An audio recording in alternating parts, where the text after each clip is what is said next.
Employing a cheap agent is probably the biggest mistake you can make. I want to test the market. Terrible idea. At the end of the day, the only person that actually can truly value your home, because it's only worth what someone's prepared to pay for it. Hey guys, my name is Ian. I am a nature-loving family man. That's what I do. Been in real estate for 26 years. I've managed the top agents in Southern Africa. Currently have the top agent in Gauteng in rentals and sales. Hi everybody, my name's Ivan Jansen. I've been in the industry for about 10 years. I live, breathe, everything to do with real estate. I'm extremely passionate about real estate agents and homeowners and property buyers and property sellers out there. This industry is all I've ever done and it's all I ever will do. What I want to share with you from my side is my experiences and what I've seen works well, doesn't work well, where cutting corners is not going to help you. And I hope that this session is going to be informative for you, and the videos that we're going to do are really going to be addressing things that no one ever tells you. Agents won't really say to your face when they're in your house. We're going to peel back those layers and tell you what it's really like and give you information so that you can make the best informed decisions for yourself. If you want to know more about the real part of real estate, hit the subscribe button below. Here are the 3 biggest tips that I would say to a seller. Is firstly, make sure that you employ the very best agent in order to make sure that the buyers that come through to your property have been properly vetted and qualified and can afford to buy the property. And do not price your home based on the number you need. Price your home based on what the facts show buyers are paying for a property like yours. Work with an agent who's got the knowledge, the expertise, and the experience to be the project manager to take you through all of these steps. And guess what? That person is not going to be the cheapest agent, but it will be an agent that will net you top dollar and manage the rest of the process well enough. I think what's so important to understand is that every person in the real estate chain, the buyer, the seller, the tenant, the landlord, and the agent, have all got to be responsible for their part in the process. So what I'm finding a lot of is that, I'll give you an example, that tenants are blaming the agency or agent for not receiving their deposit back. Now, I don't know if people understand that legally agencies and agents are not allowed to refund deposits without written consent from the landlord. That's one example, Ivan. So when we're looking at sellers, what are sellers, mistakes that sellers are making is that they are not up to date on their rates and taxes, as an example. Yep. Now they wonder why the transaction is dragging in the conveyancing process when they're responsible for those things. So my big message is to everybody, understand what your role and responsibilities are as a buyer and a seller, and make sure that you're on top of your game, because agents are facilitating the process. So you've got to be open and honest with what it is that are the responsibility that you have as a buyer. I'll give you another example. A buyer has the responsibility to inspect a property. Yeah. So we find buyers coming through to properties, they've viewed the property, they then say that they're buying something that has some form of defects. Firstly, sellers have to disclose those defects. The only time a buyer would have a claim is if it was hidden from a buyer. So everyone has to realize and understand what their role and responsibilities are. As an example, a buyer has a responsibility to inspect a property. You're buying it as it is viewed. On the seller side, I can really encourage sellers to lean into what a massive process it is to sell your home. I see sellers all too often appointing the agent that phoned them on the day, and they kind of telling the agent what they want to happen. You're gonna come on this day, you're gonna take photos on your cell phone, that's fine. I'm not gonna sign anything with you, no commitment, and I'm not gonna allow any kind of marketing things, but if you get an offer, phone me. I'm not gonna discuss with you what my outstanding bond is.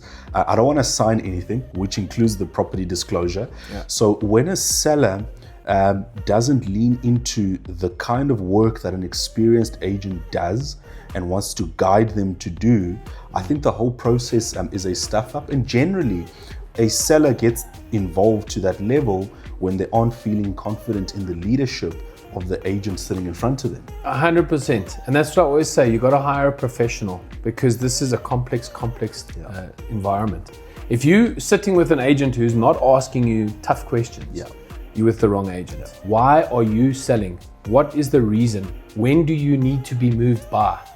These are questions that are tough questions, and sometimes you get really tough answers because people sell for many reasons: death, divorce. People have monetary problems that they need to have solved.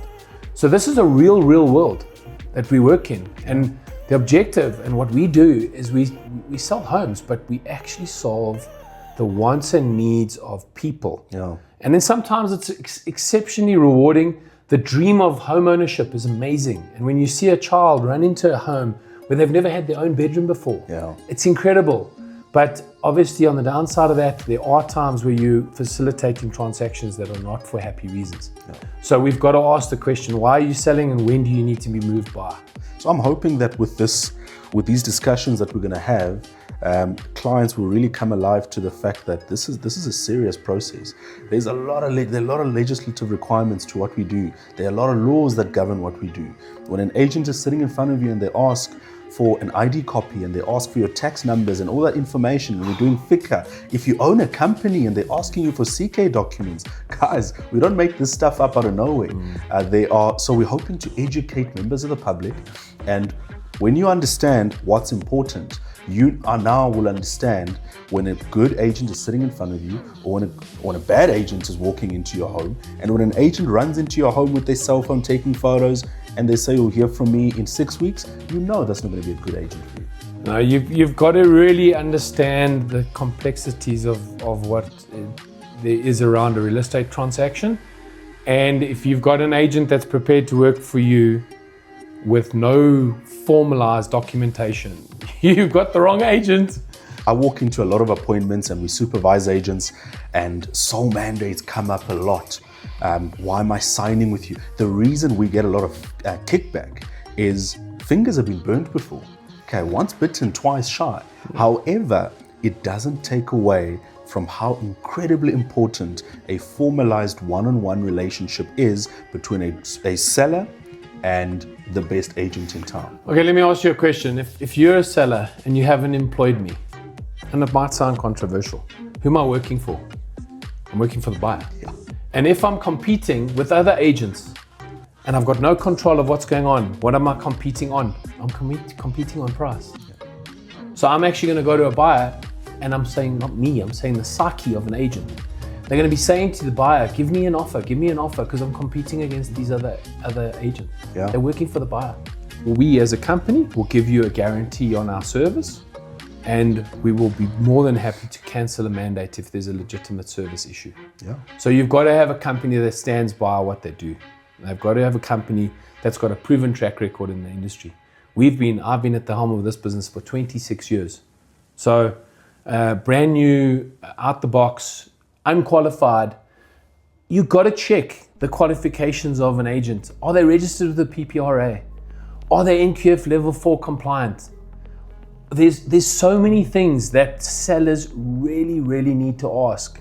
Did you know that according to our code of conduct, when you enter into a mandate agreement with an agent, that agent must give you a marketing plan? Detailed, what am I going to do once you've employed me to sell your home? So if an agent gives that to you and they don't do what they said they were going to do, well, then the contract falls apart. So I would rather have you enter into an agreement with an agent where there's a week by week plan of the work that they'll do. Taking photos and putting them up on P24 is not a marketing plan. Guess what? You as the homeowner could do that yourself. What does the agent do beyond that? And it's important to hold agents accountable to what they said they would do. The number one reason why I would look to employ the best agent is to make sure that that agent understands what my goals and objectives are. And I would employ that agent to work for me as the seller, to make sure that there's continuity in the way that the property is marketed, to make sure that there's an element of professionalism in the way that the property is represented, photographed, etc. If you think that an agent, the number one attribute of an agent is you employing them to negotiate on your behalf. And if you cannot get an agent who has the skills to negotiate for themselves, why on earth would you employ them? As a seller, I want you to think of yourself as an employer. When I sit in a seller's home, my mindset is that I'm interviewing for a job. And when I'm interviewing for a job, I know that there might be other candidates for the job. I want to really shine and show my value as an agent. For you as the seller, you are the employer. You are looking to see who is the best possible person to employ to do the work. What I found over time is that sellers sometimes don't know what questions to ask the agents to understand what level of expertise they bring to the table. So what we could maybe chat about are, if we put ourselves in the shoes of sellers and we've got agents walking into our home, what questions should we be asking them to gauge, am I going with the right person here? So you can maybe start us off. Yeah, how long have you been in the industry? How many homes have you sold in the area? What was your average selling price compared to asking price? How many of those deals fell through? That's such an important question. How many of the last 10 deals you've done, how many have fallen through? I think that's a good indicator of the strength, the deals the agent puts together. And I think asking an agent the percentage to asking price that they were able to achieve in their last 5 to 10 sales. And guess what? A good agent knows their numbers. 100%. And a good agent, if you're paying them 6-7%, it's a lot cheaper than losing 8-9-10% on what you could have achieved selling your home. Yeah. So I've always said, if you want to have good results, you've got to employ professional people. That's it. And professional people know their numbers. So if you're sitting in front of an agent and you're asking them questions and they don't have the answers, well, they're going to sit in front of buyers that are objecting to certain elements of your property, and they're not going to have the answers. Did you know that if an unqualified agent is sitting in your home by themselves, they may not enter into any contract with you? Unsupervised. And if you've signed documentation with intern agents without supervision, it's in contravention of our code of conduct. So an important question to be asking your agent is, hey, when did you get qualified? Not only being qualified, an agent has got to be qualified for longer than 6 months before they can transact by themselves. Because again, if you were going into a surgery, would you want an intern surgeon to operate on your brain and then afterwards go back to the office and show the work to the qualified old guy and say, hey, do you think I did it right? I don't think so. 100%. And also what I've always done in real estate when I'm chatting to sellers is I actually want to know what the seller does, because it gives me the ability to overcome the objections that he has that are relevant in his world. So if you're an attorney, would you really go take on a case without a mandate? Of course you wouldn't. So why would we be any different? We're professionals. The only people that are going to do stuff like that are the people that are desperate and they don't actually know what they're doing. Sorry to say. What we're going to do is, because I think this is really helpful, is we're going to share some of these questions that sellers can ask their agents when they're interviewing the agents. We're going to share them in the description below. We would like you guys to subscribe to our channel so that you can see more content like this. What content do you want us to deliver to you? Because we're going to give it to you honest. We're going to give it to you exactly like it is. Tell us what you want to hear more from us. Yeah, 26 years in the industry, we're going to give you the real version of what's going down. Tenants, chat to us, subscribe. Landlords, chat to us, subscribe. Sellers, subscribe. Buyers, we've got lots coming your way. Chat to us, subscribe. This content is going to be really helpful. And again, it's not the kind of stuff that you're going to be hearing at your average appointment with a real estate agent, but we're going to equip you and empower you so that you are more in control of the conversation and who you work with. We are undisputed home of the best agents. The goats of real estate. Yes,